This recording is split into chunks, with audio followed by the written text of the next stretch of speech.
if I were starting a YouTube channel today, which I kind of am with this channel, these are the things that I would do.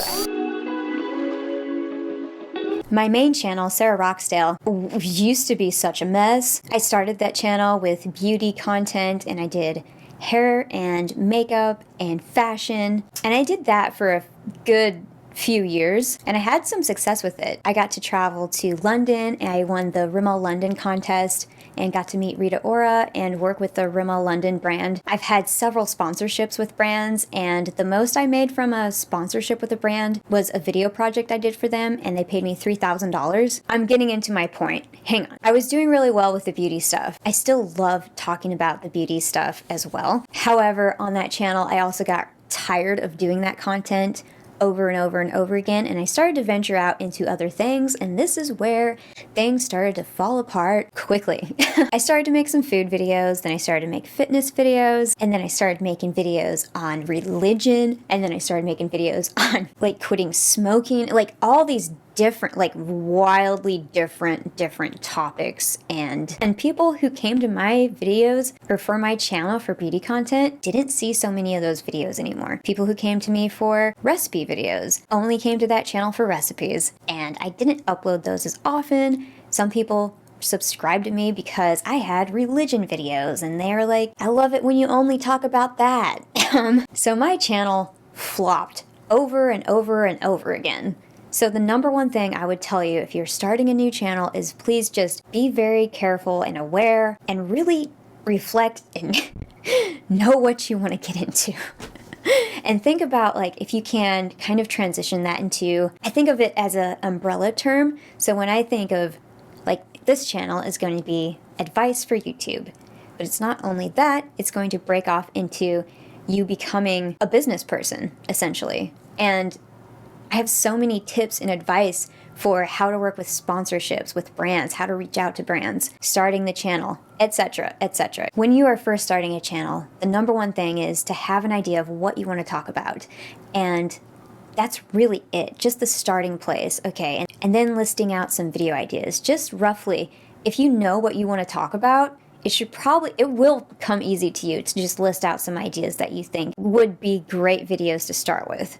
So I'd say just write down like 3 to 5 video ideas under that kind of theme. Start there. 2, I would definitely invest in TubeBuddy. This is an extension that I have on my browser, and it has been incredibly helpful in terms of looking at SEO, coming up with video ideas, figuring out what works and what doesn't. That has helped so much. I wish I would have had this tool when I started a YouTube channel. My main channel I started back in like 2011. If I had had that with the mindset that I do now, oh my god, my channel would be way There's a free version of it, and then there's also a paid version of it. So check out the link below because I have it down there, and it is just so helpful. When you're looking up a search term or anything for your channel, that will help propel your channel to where people are going to see your channel, people are going to click on your videos, watch your videos, everything. That is such a great tool. My next tip is to figure out who your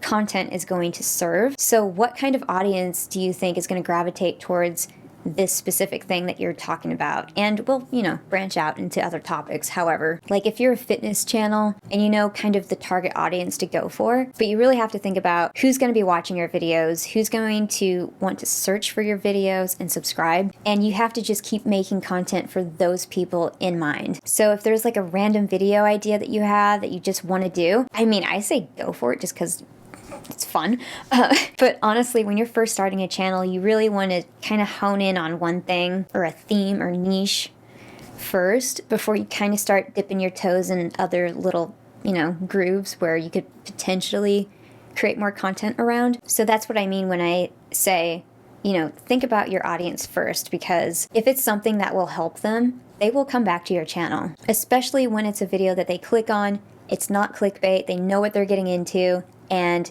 you deliver what they asked for. That is going to propel your channel. Next thing I have to talk about is, I would say, graphic design, because That is so important when you have a thumbnail that is clickable, something that people want to click on so that they actually get onto your videos, watch your videos, binge watch your videos, subscribe to your channel because they like your videos.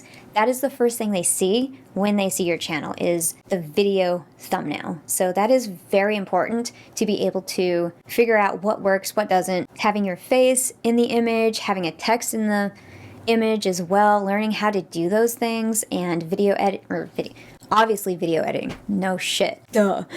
But being able to edit a photo and make it look like, hey, look at me, I'm different from everyone else, that kind of thing. You want your thumbnails to look like your style. You don't really want to copy other people, but you want to see what people are clicking on.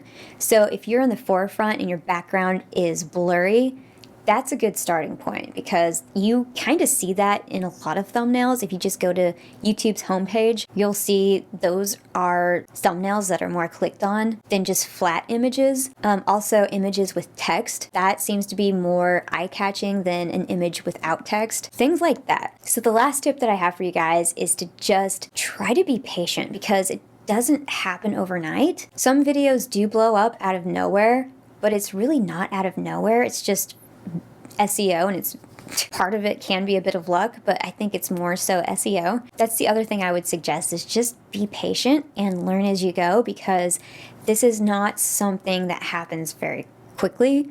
It takes a lot of time going into a YouTube channel. A lot of time and effort and energy, and sometimes you might get a little just irked about things, but it's important to have fun with it and just keep going, keep learning, and keep planning different video content, and definitely connect with your viewers. So when people comment back, and you're really just focusing on building a community, and this community is going to want to come back and watch more of your content, and even comment with other people who are watching your content. And that's how you start to build a foundation. That's how you start to build a successful YouTube channel. But I hope you guys like this video, and I'll see you on the next one. Bye.